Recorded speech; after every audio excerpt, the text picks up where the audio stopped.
Tile Pro devices are no longer in active production since Tile's acquisition by Google in 2023. However, replacing the battery on your existing Tile Pro can extend its lifespan. The Tile Pro uses a CR2032 battery, typically lasting 1 to 2 years. You'll need plastic opening tools, tweezers, a new CR2032 battery, and optionally isopropyl alcohol. First, locate the seam on the Tile Pro case. Gently pry it open with a plastic tool, starting from the antenna side to release the clips. Remove the old battery, noting which side is up. Insert the new battery with the correct orientation.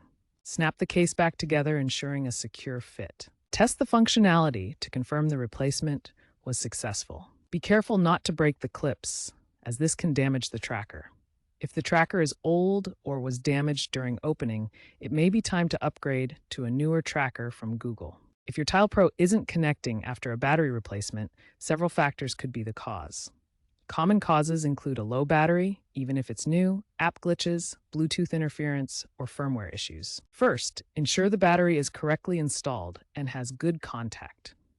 Try resetting the Tile Pro by holding the button for 5 to 10 seconds. Make sure your Google Find My Device app is updated. Keep the Tile Pro within 100 to 150 feet of your device for initial pairing, ensuring a clear line of sight.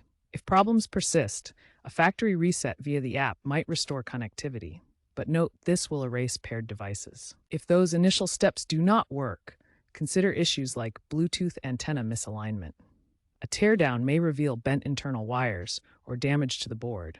Soldering may be needed for repairs, but at this point, it may be better to upgrade to a new tracker device. Consider upgrading to a new tracker device if repairs are unsuccessful.